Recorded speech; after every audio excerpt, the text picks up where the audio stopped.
This channel does not promote any violent, harmful, or illegal activities. All content provided by this channel is meant for an educational purpose only.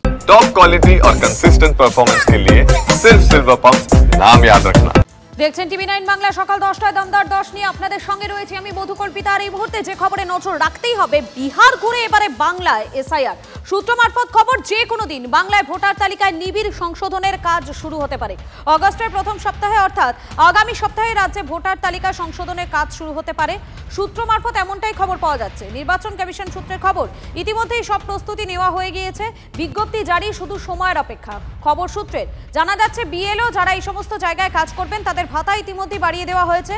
Commission সূত্রের খবর, দিনের পর দিন বহু আবেদন পড়েছে, যেখানে মৃত ভোটারের পরিবারের সদস্যরাও নাম বাদ দেওয়ার আবেদন জানিয়েছেন, কিন্তু এতদিন সেরকম সুনির্দিষ্ট পদ্ধতি ছিল না।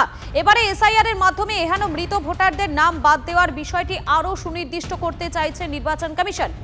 এসআইআর পদ্ধতির ফলে আধিকারিকেরা বাড়ি বাড়ি ঘুরে ফর্ম ফিল আপ করবেন, যাতে মৃত ভোটার তালিকা শূন্য হবে, এমনটাই দাবি নির্বাচন কমিশনের। আরও একবার জানাই আপনাদেরকে, বিহারের পর খুব তাড়াতাড়ি বাংলাতেও এসআইআর শুরু হতে চলেছে, এমনটাই সূত্র মারফত জানা যাচ্ছে। আমরা এই বিষয়ে কথা বলেছিলাম জয়প্রকাশ মজুমদারের সঙ্গে, তিনি কি জানাচ্ছেন তার কি বক্তব্য শোনাই আপনাদের।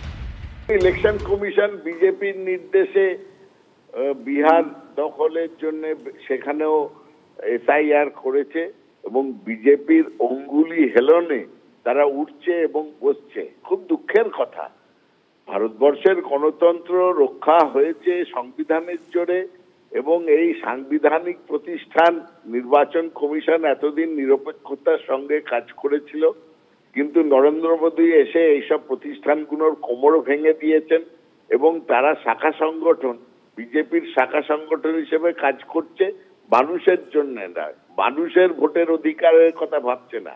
বিজেপি কি করে ভোটে জিতবে তার জন্য ছলা কলা এবং নানা রকম খন্তি ফিকির আসছে। সিপিএম নেতা সুজন চক্রবর্তী রয়েছেন টেলিফোন লাইনে, আপনাকে স্বাগত টিভি 9 বাংলায়। বিহারের পর এবারে বাংলাতেও এসআইআর শুরু হতে চলেছে, সূত্র মারফত এমনটাই জানা যাচ্ছে, আপনার প্রতিক্রিয়া। এসআইআর মানে স্পেশাল ইন্টেনসিভ রিভিশন, এটা তো হবার কথা, হয় মাঝে মধ্যেই হবারই কথা, এর মধ্যে নতুনত্ব কিছু নেই।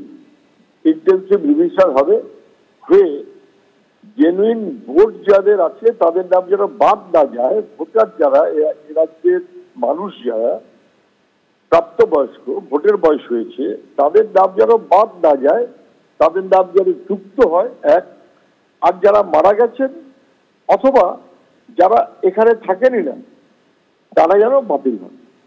এটার মধ্যে তো নতুনত্ব কিছু নেই, এটা তো সবসময় হয়, কিন্তু এইটার জন্য পূর্ব শর্ত হচ্ছে রাজনৈতিক দলগুলোর সঙ্গে আলাপ আলোচনা করে পরিকল্পনা করা হয়।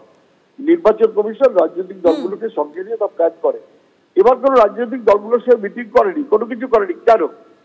কেন আসলে আছে এসআইআর, কিন্তু মনের মধ্যে আছে অন্য কিছু।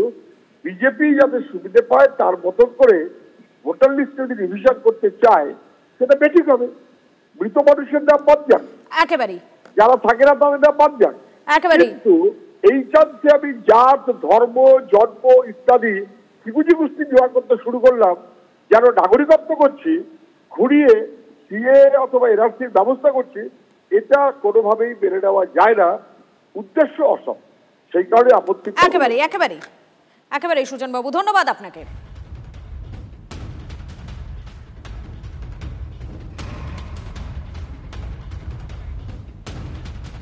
আরো একবার জানাই আপনাদেরকে, বিহারের পর এবারে বাংলায় এসআইআর হতে চলেছে, অন্তত এমনটাই জানা যাচ্ছে সূত্র মারফত। যেমনটা এখনো পর্যন্ত জানা যাচ্ছে, যে কোনো দিন বাংলায় ভোটার তালিকায় নিবিড় সংশোধনের কাজ শুরু হতে পারে।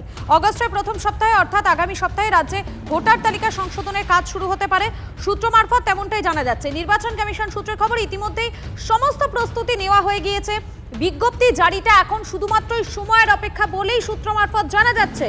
এমনকি বিএলও যারা এই ধরনের কাজ করবেন, এই সমস্ত কাজ করবেন, তাদের ভাতা ইতিমধ্যেই বাড়িয়ে দেওয়া হয়েছে। নির্বাচন কমিশন সূত্রের খবর, দিনের পর দিন বহু আবেদন জমা পড়েছে, যেখানে মৃত ভোটারের পরিবারের সদস্যরা নাম বাদ দেওয়ার আবেদন জানিয়েছেন, কিন্তু এতদিন সেরকম সুনির্দিষ্ট পদ্ধতি ছিল না। এবারে এসআইআর এর মাধ্যমে এহেন মৃত ভোটারের নাম বাদ দেওয়ার বিষয়টি আরও সুনির্দিষ্ট করতে চাইছে নির্বাচন কমিশন। অপরদিকে মহারাষ্ট্রে পরিযায়ী শ্রমিককে কুপিয়ে খুনের অভিযোগ। খুনের পরে তার দেহ টুকরো করে বস্তায় ভরে জলে ফেলে দেওয়ার অভিযোগ। মৃতের নাম আবু বক্কর মণ্ডল। বেশ কয়েক বছর ধরেই মহারাষ্ট্রে শ্রমিকের কাজ করতেন। উত্তর 24 পরগনার বাদুরিয়া থানার নারায়ণপুর গ্রামের বাসিন্দা আবু বক্কর স্ত্রীকে নিয়ে মহারাষ্ট্রের ভাসি থানার ওয়াসিগাঁও এলাকায় থাকতেন তিনি। 20 জুলাই সন্ধ্যার পর থেকে খোঁজ পাওয়া যাচ্ছিল না আবু বক্কর মণ্ডলের। মোবাইল ফোন তার সুইচ অফ ছিল। খোঁজাখুঁজির পর না পাওয়া গেলে স্থানীয় ভাসি থানায় অভিযোগ দায়ের করে তার পরিবার। এরপর ভাসি থানার পুলিশ তদন্তে নামে। মঙ্গলবার একটি ডোবা থেকে আবু বক্করের বস্তাবন্দি টুকরো দেহ উদ্ধার করে পুলিশ। পরিবার দেহ শনাক্তের পর ময়নাতদন্তে পাঠানো হয়। গতকাল রাতে পরিযায়ী শ্রমিকের কফিনবন্দি দেহ পৌঁছয় গ্রামের বাড়িতে। অভিযুক্তদের কঠোর শাস্তির দাবি তুলেছেন পরিবারের সদস্যরা। আমার ছেলে বোম্বাইতে গেছে, ওই ছাইটি কাজ করতে গেছে, তা ওই সব তারাই খুন করেছে। খুন করে ওই বোম্বাইয়ে খাড়িতে রেখেছে, খাতার মধ্যে পুঁতে দিয়েছে। আমি ওদের শাস্তি চাই, ওদের ফাঁসি চাই। যেভাবে হত্যা করা হয়েছে, কেটে পিস পিস করে গর্তয় পুঁতে রেখেছিল। ওর যে যে খুনের সাথে জড়িত তাদের চরম শাস্তি চাই আমরা। অপরদিকে হরিয়ানায় বাংলাদেশি সন্দেহে গ্রেফতার মালদার 7 জন শ্রমিক। ডিটেনশন ক্যাম্পে রেখে পুলিশের বিরুদ্ধে অত্যাচারের অভিযোগ। নথি দেখানো সত্ত্বেও ছাড়েনি হরিয়ানা পুলিশ, অভিযোগ পরিবারের। আমাদের ছেলে পিলে গেছে বিদেশে খাটতে গিয়ে এবার কাম করে আসছিল, রুমে এসে বসেছে। এর মধ্যে এসে বাংলা কথা বলছিল না কি বলছিল জানি না। এবার বাচ্চাটাকে ধরে নিয়ে যে ক্যাম্পে থিয়েছে, ক্যাম্পে ওখানে রাত্রে নিয়ে গেছে। কোথায় নিয়ে গেছে বলতে পারবো না, থানা নিয়ে গেছে কি কোথায় নিয়ে গেছে বলতে পারবো না। এবার ছেলে পিলেকে খাইতে দেয় না, কিছু দেয় না, অশান্তিতে রেখেছে। কোনো পানি নাই, খাদ্য নাই, কিছু নাই। ছেলেপিলে কিভাবে বাঁচবে? আমাদের ছেলেপিলে না খাটবে তো আমরা খাবো কি? আমার স্বামী নাই, আমার জমি জায়গা নাই, আমার কিছু নাই, আমরা কি করে খাবো? আমরা বিজেপি থেকে হুঁশিয়ার করে দিচ্ছি, এটা যদি গোটা দেশে বন্ধ না হয়, বিজেপি শাসিত রাজ্যগুলোতে বিজেপির মুখ্যমন্ত্রী যদি বন্ধ না করেন, তাহলে কয়েকদিনের মধ্যে কিন্তু ঘেরাও যাত্রা শুরু হবে। এবং বিজেপির যত মালদা জেলার বুকে যত জনপ্রতিনিধি আছেন, এমএলএ আছেন, সেখানে দাঁড়িয়ে আজকে এমপি আছেন বা সাধারণ নেতৃত্বরা আছেন, যারা তাদের বাড়ি ঘেরাও করবে সাধারণ মানুষ, পরিযায়ী শ্রমিকের পরিবারের মানুষ, তৃণমূল কংগ্রেসরা, এবং বাড়ির ভিতরে তালা লাগিয়ে বন্ধ করে রাখবো যতক্ষণ পর্যন্ত না এই সমস্যার সমাধান হচ্ছে। বাংলা ভাষা এবং বাঙালিরা নিরাপত্তা পাচ্ছে না কোনো ভারতবর্ষে, ততক্ষণ পর্যন্ত এই বিজেপির নেতাদেরকে যারা মানুষ খুন করার চেষ্টা করছে ক্ষমতার লোভে, তাদের বাড়ি ঘেরাও করে তাদের ঘরের ভিতরে বন্ধ করে না। মুর্শিদাবাদের নাম করে যারা যাচ্ছে বেশিরভাগই বাংলাদেশি। মমতা ব্যানার্জি বাংলাদেশি আর বাংলা ভাষী এই দুটোকে গুলিয়ে দেওয়ার চেষ্টা করছেন, আর উনি বাঁচাবার চেষ্টা করছেন অনুপ্রবেশকারী মুসলিমদেরকে। সেটা হবে না। আমরা ডিমান্ড করব বিহারে যে স্টাইলে ভোটার লিস্ট সংশোধন হচ্ছে, আর ঠিক বাংলাতেও ইলেকশন আগে সেটাই করা উচিত। নাহলে পশ্চিমবাংলায় ফেয়ার ইলেকশন তো হবেই না। এই যারা বাংলাদেশি প্রায় 40-50 লক্ষ ভোটার আছে, তাদেরকে আলাদা করা সম্ভব নয়। আর 21শে জুলাইয়ের মঞ্চ থেকে ভাষা আন্দোলনের ডাক দিয়েছেন মমতা বন্দ্যোপাধ্যায়। সেই সূত্রেই আরও আক্রমণাত্মক ভূমিকায় মুখ্যমন্ত্রী। মহানায়ক সম্মান প্রদান অনুষ্ঠানের মঞ্চ থেকেই বাঙালি হেনস্থা নিয়ে গর্জে উঠলেন মমতা। বাংলা ভাষার উপর নেমে আসা ভাষা সন্ত্রাস নিয়ে সরব হলেন মুখ্যমন্ত্রী মমতা বন্দ্যোপাধ্যায়। বললেন, দেশে বাংলা ভাষার উপর সন্ত্রাস চলছে, প্রয়োজনে আবার ভাষা আন্দোলন হবে, কিন্তু মাতৃভাষাকে রক্ষা করতেই হবে। সুর চড়ান মমতা বন্দ্যোপাধ্যায়। ভাষা সন্ত্রাস নিয়ে সোশ্যাল মাধ্যমে সরব রাজ্যের মুখ্যমন্ত্রীও। এই ভাষা সন্ত্রাস বন্ধ হবে কিনা গর্জন মমতা বন্দ্যোপাধ্যায়।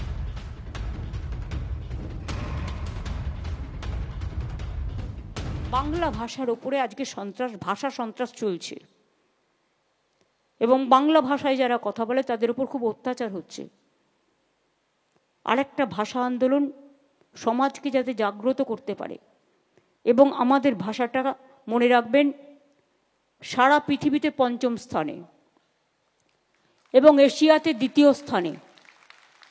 প্রায় 30 কোটি লোক বাংলা ভাষায় কথা বলে, আর আজকে বাংলা ভাষায় কথা বললেই তাকে জেলে নিয়ে যাওয়া হবে, এটা আমি মানতে পারছি না।